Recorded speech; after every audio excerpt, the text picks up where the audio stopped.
Chapter 21, Part 2. You think you're bad, don't you? Marlon teased. I don't think it, I know it, I replied. It was one of the best afternoons of my life. I couldn't do everything my friends did, but I didn't do too badly, and best of all, Marlon and I were talking again. I ended up staying in the water for an hour, which was about 45 minutes longer than I usually managed. By the time I got out of the water, I was so wrinkled and crinkled. I was a bit like a walnut, but I'd never felt better. I was the first one to get dressed, so I bought myself a packet of salt and vinegar crisps from the leisure centre vending machine. I managed to gobble down 3/4 of the packet before the others arrived. Who's on for chicken burger and chips? Asked Rashid. You bet. Good idea. Cam, you can have a bacon burger, Andrew told me. Or a couple of pork chops, Rashid laughed. If you don't mind eating your cousins. Andrew was doubled up with laughter now. I glared at him, my lips pursed, my face stony. Blow it out, you, Rashid, I told him. They all creased up at that. I had to admit my lips did twitch a bit. Eating my cousins? Yeah, what an idea. I'll just go and phone my mum first, I said, licking my salty fingers. She was meant to pick me up and drive me back home. I'll ask her if I can go with you first. Why do you need to get your mum to drive you back home? Andrew asked. I looked at Marlon and immediately looked away again. I didn't want him to think I was blaming him, because I wasn't. We've been getting 1 or 2 weirdo letters, that's all, I shrugged. Some people out there think Trudy shouldn't have died to save my life. Trudy? Asked Rashid. Yeah, that's the name of the pig I got the heart from, I explained. How do you know that? It's a long story, and I certainly wasn't going to go into that now. These weirdo letters, what do they say? Asked Marlon. Just that Mum and Dad and I ought to be ashamed and that we're immoral, that sort of thing. Anyway, if you guys wait here, I'll go and phone Mum. I walked over to the payphone in the foyer before Marlon could ask me any more questions. I could see him getting more upset with every word I said. I didn't want him to feel guilty about it. It wasn't his fault. I stuck my phone card in the slot and dialed Mum's mobile number. She'd written it down on a piece of paper for me, even though I told her not to.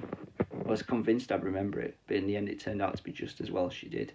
Mum's mobile was on the hall table next to our still unplugged phone. Dad would still be at work, so it was all right, but it was a toss-up between who would answer the phone, Mum or my Nan. I hoped it would be Nan. Then I could go with my friends for sure. Mum would be harder to get round. Hello? My heart sank. It was Mum.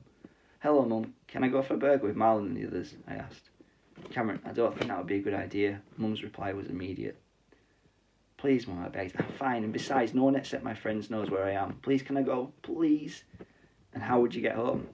I'll phone you from the precinct as soon as we've finished our burgers.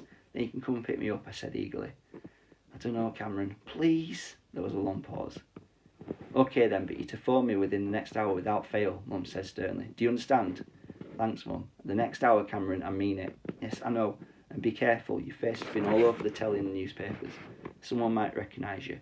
On second thoughts, bye, Mum, I said, and quickly put down the phone. I'd really get in the neck for that, but I was having such a good day, I didn't want it to end. I can go, I told my friends. Great, what we're waiting for, said Andrew. I'm starving.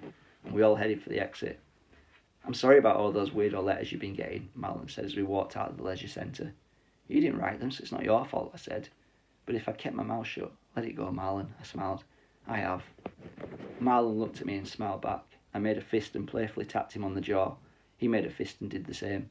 Then we both grabbed each other and had a wrestle down on the ground. Andrew gave me a mock sigh. A Kodak moment. Marlon and I sprang up at that and told Andrew where to go. We all ended up walking along the road in fits of laughter. Are you Cameron Kelsey? I turned my head, still beaming away. A woman with light brown hair, a smart charcoal grey suit and a smiling face stood behind me. I turned all the way round. Are you Cameron Kelsey, the pig heart boy? The woman repeated. She had a nice smile, a friendly smile. The smile was all I could see as I nodded. Was she a journalist seeking an interview? Maybe she wanted my autograph. The woman brought her hands from behind her back. Then all time slowed right down.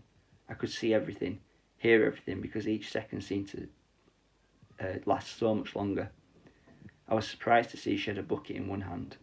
The woman used her free hand to steady the bucket as she raised it. I saw it had something red in it. Red liquid sloshing around. Red paint?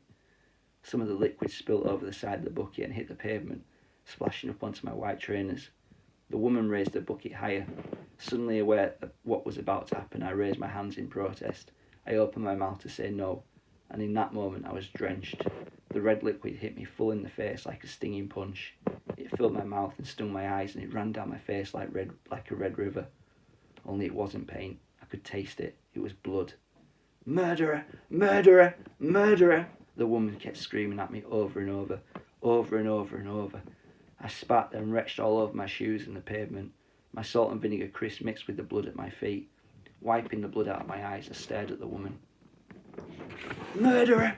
By this time, Marlon was at my side and shouting abuse at the woman, and then just like that, we were suddenly surrounded. Yet I couldn't take my eyes off the woman before me. She was still screaming at me, ignoring Marlon, and never before had I seen such rage, such hatred on someone's face. Rage and hatred directed at me. Without warning, she flew at me, but a man and a woman in the crowd around us pulled her back, which was probably just as well. I couldn't have moved if my life depended on it. I don't remember much after that. The police arrived and I was asked a lot of questions that I didn't answer because I couldn't open my mouth. Marlon did a lot of the talking for me. Then I was bundled into a car and the next thing I knew I was at the casualty department of the local hospital, and I still couldn't speak. It was as if I was floating outside my body, watching everything that was going on but unable to take part in any of it. I was taken to a cubicle where I was cleaned up and then helped up onto a hospital bed. After the nurse had taken my temperature and blood pressure and checked me over, a cup of hot, sweet tea was forced into my hands. I drank it because one of the nurses told me to, and because I was so cold. My whole body was freezing. Not numb where you can't feel anything, but cold enough to feel as if my body was burning. The tea scalded my lips and burnt my tongue, but I drank it anyway. The tea helped a bit, so when they offered another cup, I nodded immediately. When I looked up from the empty cup, Mum and Nan had arrived. I don't remember much about what happened then either. Nan came and sat down in the chair beside my bed, and she held my hand without saying a word. Mum left the cubicle to talk to the doctors and nurses, and then two of the policemen who brought me to the hospital. I could hear her voice, but I couldn't tune into a single word she was saying. After, I don't know how long, I turned to Nan.